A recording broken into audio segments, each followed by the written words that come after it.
6 గ్యారంటీలు అన్నారు, 100 రోజుల్లో అయిపోతుందన్నారు. మొత్తం 100 రోజుల్లో ప్రతి మహిళకి 1,67,00,000 మంది మహిళలకి నెలకు 2,500 ఇస్తామన్నారు.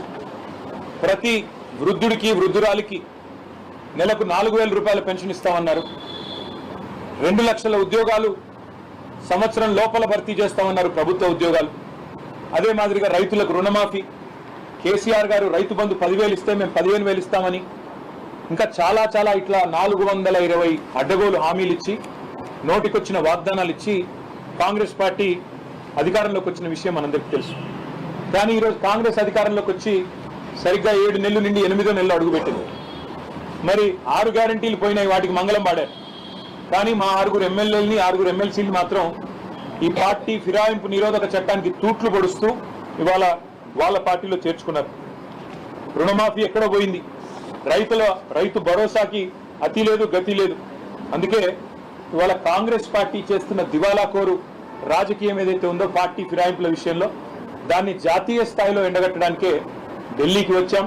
వచ్చిన తర్వాత గత 3-4 రోజులుగా ఇక్కడ న్యాయ నిపుణులతో, రాజ్యాంగ నిపుణులతో మా పార్టీ ఎంపీలు, గౌరవనీయులు మాజీ మంత్రి హరీష్ రావు గారు, నేను అందరం కూడా 5-6 కూర్చుని వారితో చర్చించినాం. చర్చించిన తదుపరి మీకు కొన్ని విషయాలు కూడా నేను చెప్పాలి.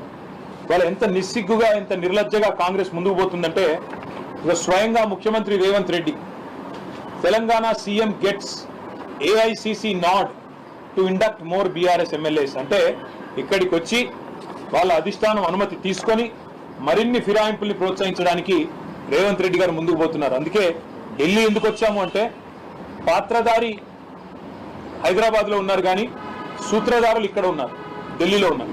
అందుకే ఢిల్లీకి వచ్చినాం. విచిత్రం ఏమంటే, ఇదే కాంగ్రెస్ పార్టీ ఒకసారి కాదు, హిమాచల్ ప్రదేశ్లో వాళ్ళ 6 ఎమ్మెల్యేలు పార్టీ మారి బీజేపీకి రాజ్యసభ ఎన్నికల్లో ఓటేస్తే వారి మీద వేటేయండి అని సుప్రీంకోర్టును ఆశ్రయించింది ఇదే కాంగ్రెస్ పార్టీ.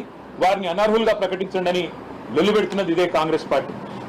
సుప్రీంకోర్టు దాకా వెళ్ళి ఒక ఎమ్మెల్యే గారు మణిపూర్లో ఆనాడు శ్యామ్ నాయక్ అనే ఎమ్మెల్యే, శ్యామ్ కుమార్ అనే ఎమ్మెల్యే బీజేపీలో చేరి మంత్రి పదవి తీసుకుంటే ఆయన అనర్హుడుగా ప్రకటించేదాకా సుప్రీంకోర్టులో కూడా పిటిషన్లు వేసి కొట్లాడి ఫైనల్గా సుప్రీంకోర్టు నుంచి కూడా తీర్పును తీసుకొచ్చింది కాంగ్రెస్ పార్టీ.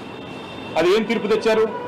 3 నెలలు చాలు స్పీకర్ గారికి, 3 నెలలు మాత్రమే కాల పరిమితి డిస్క్వాలిఫికేషన్ పిటిషన్ మీద నిర్ణయించడానికి అనేది కాంగ్రెస్ పార్టీ పిటిషన్ మీద సుప్రీంకోర్టు ఇచ్చిన తీర్పు.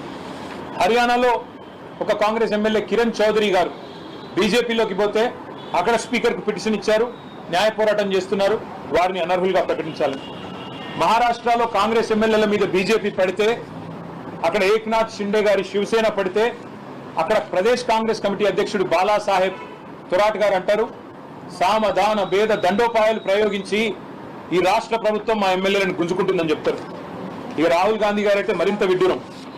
ఆయన గోవాలో తమ కాంగ్రెస్ పార్టీ అభ్యర్థులతో శపథాలు చేయించారు. మీరు గెలిస్తే ఎమ్మెల్యేలు అవుతే మేము రేపు పార్టీ మారము అని శపథాలు కూడా చేయించినారు. ఇక చెప్పుకుంటూ పోతే ఇంకా వింతలు విడ్డూరాలు చాలా ఉన్నాయి. ముఖ్యంగా ఆయన సిద్ధరామయ్య గారు, ఆయన అంటారు 50 కోట్లు ఇస్తున్నారు కర్ణాటకలో కాంగ్రెస్ ఎమ్మెల్యేలకు, బీజేపీలో లాక్కుంటున్నారు అని సిద్ధరామయ్య గారు ఆయన కూడా ఒక స్టేట్మెంట్ ఇచ్చారు.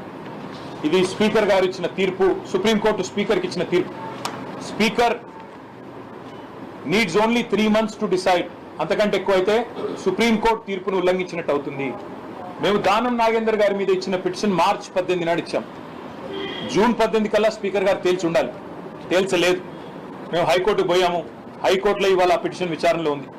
హైకోర్టులో న్యాయం జరుగుతుంది అనే బలమైన నమ్మకం మాకుంది. ఒకవేళ జరగకపోతే తప్పకుండా సుప్రీంకోర్టుకు వచ్చే ఆలోచన కూడా మాకుంది. ఇంకా విచిత్రమైన విషయం, రాహుల్ గాంధీ గారు ఆయన పార్టీ ఇది హైదరాబాద్ వేదికగా, తుక్కుగూడ వేదికగా జాతీయ మేనిఫెస్టో, కాంగ్రెస్ పార్టీ యొక్క జాతీయ మేనిఫెస్టో న్యాయపత్ర అనే పేరిట తెలంగాణలో ఆవిష్కరించారు. అందులో ఏం చెప్పినారు?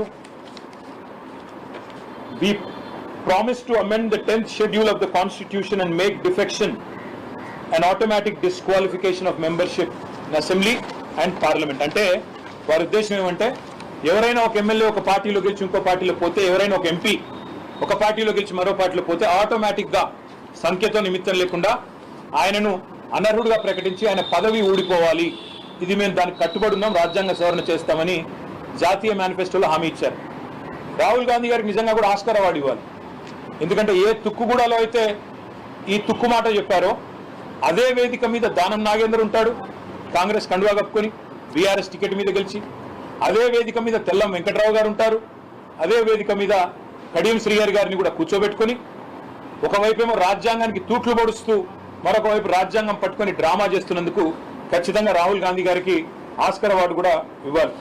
మీరు చూడండి, ఒకవైపు ఈ డ్రామా, రాజ్యాంగం పట్టుకొని ఆయన ఏదో రాజ్యాంగ సంరక్షకుడు, నేనే కాపాడుతున్నా ఈ దేశంలో రాజ్యాంగం, మోడీ గారు ఏదో నాశనం చేస్తున్నట్టు పార్లమెంట్లో బిల్డప్. 2 కిలోమీటర్ల దూరంలో ఉన్న ఏఐసిసి ఆఫీస్కి వచ్చి పోచారం శ్రీనివాసరెడ్డి గారిని మరి ఈరోజు చేర్చుకున్నారు. ఆయారాం గయారాం పోయింది, ఇప్పుడు పోచారం కాడి దాకా వచ్చింది. ఇది ఈరోజు రాహుల్ గాంధీ నిజరూపం. రాహుల్ గాంధీ రాజ్యాంగం పట్టుకోవడమే కాదు, రాజ్యాంగం అప్పుడప్పుడు చదవాలి, రాజ్యాంగ స్ఫూర్తి ప్రకారం నడవాలి. అదే మాదిరిగా ఇంకా విచిత్రం, అసలు ఇవాళ ఒకరు కాదు, మా ఎమ్మెల్యేల ఇళ్లకు పోయి ఒక్కొక్కరింటికి ముఖ్యమంత్రి స్వయంగా పోయి పోచారం ఇంటికి, ఇంకా కేశవరావు గారి ఇంటికి పోయి ఎమ్మెల్యేల ఇళ్లలో పోయి బతిమలాడి భయపెట్టి వారికి ఏమేమో ఇచ్చి, మరి సిద్ధరామయ్య చెప్పినట్టు 50 ఇస్తున్నారా ఎక్కువ ఇస్తున్నారా మాకు తెలియదు, మేము ఆరోపిస్తలేము, సిద్ధరామయ్య గారు చెప్పిన దాన్ని కోట్ చేస్తున్నాను నేను. ఆ రకంగా ఇవాళ కాంగ్రెస్ పార్టీ దుర్మార్గంగా వ్యవహరిస్తూ ఉంది, రాజ్యాంగ స్ఫూర్తికి విరుద్ధంగా వ్యవహారం చేస్తూ ఉంది, చట్టానికి విరుద్ధంగా వ్యవహారం చేస్తూ ఉంది. అందుకే తెలంగాణలోనేమో న్యాయపత్రం అంటారు, చేసేది మాత్రం అన్యాయం. అందుకే మేము ఢిల్లీకి ఎందుకు వచ్చినామంటే కాంగ్రెస్ పార్టీ యొక్క వైఖరిని జాతీయ స్థాయిలో దేశ ప్రజలకు తెలియజెప్పాలి. ఏ ఒక్క ఆప్షన్ కూడా వదిలిపెట్టకుండా జాతీయ స్థాయిలో కాంగ్రెస్ బీజేపీ రెండూ ఒకటే, ఎవరికి అనుకూలంగా ఉన్నప్పుడు వాళ్ళు ఆ రకంగా ప్రవర్తిస్తున్నారు అనే మాట చెప్పడానికి వచ్చినాం. దాంతోపాటు ఇది కేవలం మొదటి అడుగు మాత్రమే. దీని తర్వాత తప్పకుండా ఒకవేళ హైకోర్టులో న్యాయం లభిస్తుందని నమ్ముతున్నాం, తప్పకుండా న్యాయం గెలుస్తుంది. దానం నాగేందర్ గారితో పాటు పార్టీ మారిన 6 ఎమ్మెల్యేలు కూడా వెంటనే డిస్క్వాలిఫై చేస్తారని నమ్ముతున్నాం. ఎందుకంటే మా పార్టీ టికెట్ మీద ఎమ్మెల్యేగా గెలిచారు, మళ్ళీ ఆయనే రాజీనామా చేయకుండా సికింద్రాబాద్ ఎంపీగా కాంగ్రెస్ పార్టీ టికెట్ మీద బీఫామ్ మీద పోటీ చేశారు. అంతకంటే ఓపెన్ అండ్ షట్ కేసు అయితే ఏమి ఉండదు. ఇందులో ఇంకేదో చదవడానికి కానీ అర్థం చేసుకోవడానికి కానీ ఇంకేం లేదు. కాబట్టి మేము ఆలోచిస్తున్నది న్యాయం లభిస్తుంది హైకోర్టులో అని. ఒకవేళ లభించకపోతే సుప్రీంకోర్టుకు వస్తాం, సుప్రీంకోర్టులో కూడా తొందరలోనే పిటిషన్ కూడా వేయడానికి కూడా అన్ని సిద్ధం చేసుకుంటున్నాం. చాలా మంది రాజ్యాంగ న్యాయ నిపుణుల్ని కూడా సంప్రదించినాం. అదే మాదిరిగా ప్రెసిడెంట్ ఆఫ్ ఇండియాని కూడా అవసరమైతే కలుస్తాం, మా పార్టీ లీడర్లందరూ కూడా వస్తాం, ప్రెసిడెంట్ ఆఫ్ ఇండియా గారిని కలుస్తాం, ఎలక్షన్ కమిషన్ పెద్దల్ని కలుస్తాం, అదేవిధంగా అవసరమైతే లోక్సభ స్పీకర్ని, రాజ్యసభ చైర్మన్ని కూడా కలుస్తాం. ఏ రకమైన వ్యవహారం తెలంగాణలో నడుస్తుందో, కాంగ్రెస్ నిర్వాహకం ఏందో జాతీయ స్థాయిలో ఎండగడతాం. కాబోయే సెషన్ కూడా వస్తూ ఉంది 22 నుంచి 22వ తారీఖున సెషన్ ప్రారంభం కాబోతా ఉంది. మాకు రాజ్యసభలో 4 సభ్యులు ఉన్నారు, రాజ్యసభలో కూడా ఈ అంశాన్ని లేవనెత్తుతాం. అంటే ఏ వేదిక మీద అయితే న్యాయం జరగాల్సి ఉంటుందో ఆ ఏ వేదికను కూడా వదిలిపెట్టకుండా తప్పకుండా కాంగ్రెస్ పార్టీ యొక్క దుర్మార్గాన్ని ఎండగడతాం. ఏ ఒక్క అంశాన్ని కూడా వదులుకోం. ప్రైమ్ మినిస్టర్ అని మీరు అన్నారు, ప్రైమ్ మినిస్టర్ని కలవాలన్న ఆలోచన అయితే లేదు. ఎందుకంటే కలిసినా ఏదైనా అభివృద్ధి గురించి కలుస్తాం తప్ప ఈ విషయంలో వారు చేయగలిగేదే ఉండదు. కాబట్టి ఎలక్షన్ కమిషన్ కానీ ప్రెసిడెంట్ కానీ కస్టోడియన్స్ ఆఫ్ కాన్స్టిట్యూషన్ ఎవరైతే ఉన్నారో వారిని కలుస్తాము. కలిసి తప్పకుండా జాతీయ స్థాయిలో మాకు తెలంగాణలో జరుగుతున్న నిర్వాహకం ఏదైతే ఉన్నదో దీన్ని ఎండగడతామని చెప్పి కూడా మీకు తెలియజేస్తూ సహకరించిన తెలుగు మీడియా సోదరులకు కూడా పేరు పేరున ధన్యవాదాలు, నమస్కారం. హైకోర్టులోనేమో దానం నాగేందర్ గారి పిటిషన్ పెండింగ్ ఉందండి, కానీ ఇంకా వేరే ఎమ్మెల్యేలు కూడా ఈ మధ్యలో మారిన వాళ్ళు ఉన్నారు. కావాలంటే మనం నేరుగా వచ్చే అవకాశం కూడా ఉంది. అది పరిశీలించి రాబోయే 4-5 రోజుల్లో నిర్ణయించారు. గతంలో సబితా ఇందరెడ్డికి తలసాని శ్రీనివాస్ యాదవ్ వీళ్ళందరూ కూడా పదవులు ఇచ్చారు కదా, వాళ్ళు వేరే పార్టీలు గెలిచి వచ్చిన వాళ్ళే కదా. అయితే టైం కూడా ఉంది కదా, 3 నెలలు అంటే ఈ లోపు ఎమ్మెల్యేలు 1/3 జాయిన్ అయితే. అయితే ఒక మాట ఏమంటే చాలా మంది మిత్రులు మాట్లాడుతున్నారు ఏమని, గతంలో టీఆర్ఎస్ చేర్చుకుంది కదా కాంగ్రెస్ వాళ్ళని, టీడీపీ వాళ్ళని అని మాట్లాడుతున్నారు. ఎస్, కాంగ్రెస్ పార్టీలో 18 మంది సభ్యులు ఉన్నప్పుడు 12 మంది రాజ్యాంగబద్ధంగా 3/2 వంతులు అనేది విలీనం. విలీనానికి ఫిరాయింపుకు తేడా ఏంటంటే 3/2 వంతుల ఒక శాసనసభ పక్షం కానీ పార్లమెంటరీ పక్షం కానీ ఒకవేళ ఇంకో పార్టీలో చేరాలనుకుంటే రాజ్యాంగం ప్రకారమే ఆ వెసులుబాటు ఉంది. అది కాంగ్రెస్ విషయంలో 18లో 12 మంది చేరారు, టీడీపీ విషయంలో 15 మందిలో 10 మంది చేరారు, బీఎస్పీ 2 ఉండేది వాళ్ళు 2 చేరారు, పోయిన టర్మ్లో టీడీపీకి 2 ఉంటే 2 కూడా చేరారు.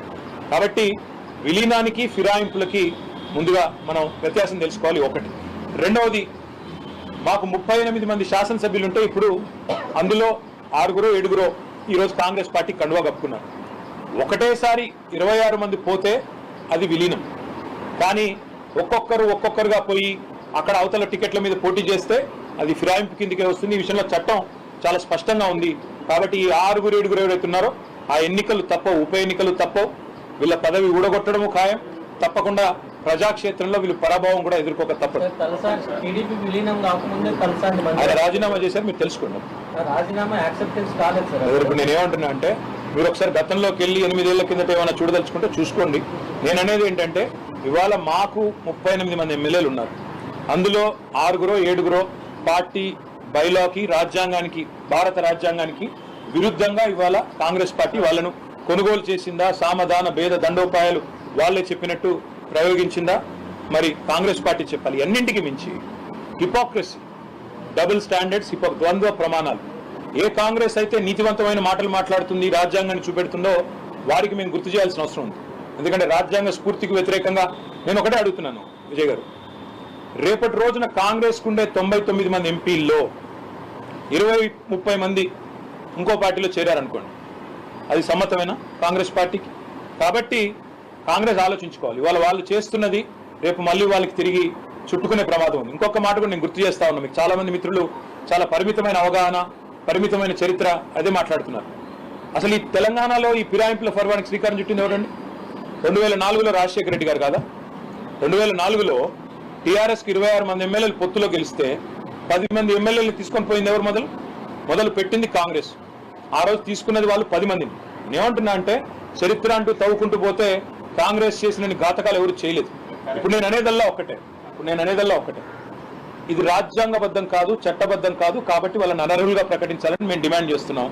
స్పీకర్ గారు నిర్ణయం తీసుకుంటారని ఆశిస్తున్నాం. తీసుకోకపోతే ఇతర వేదికలు తప్పకుండా ఎక్స్ప్లోర్ చేస్తాం. న్యాయం దొరికే వరకు పోరాడు. ఎలక్షన్ కమిషన్ కూడా తప్పకుండా కలుస్తాం. ఎందుకంటే ఎలక్షన్ కమిషన్ ఆనాడు వాళ్ళ అఫిడవిట్ కూడా ఇస్తారు. అఫిడవిట్ లో స్పష్టంగా ఏ పార్టీ మీద పోటీ చేస్తున్నాం అనేది రాసి ఉంటుంది. ఇవాళ ఏ పార్టీలో ఉన్నారో కూడా వాళ్ళు చూడాలి. న్యాయ వ్యవస్థలు, రాజ్యాంగబద్ధమైన సంస్థలు తప్పకుండా సంస్కరణలు కూడా రావాల్సిన అవసరం ఉంది. ఎవరు ఫిరాయించినా వెంటనే అనర్హులుగా కావాలి అని కాంగ్రెస్ ఏదైతే న్యాయపత్రంలో చెప్పిందో అది అమలు కావాలని మేము కోరుతాం.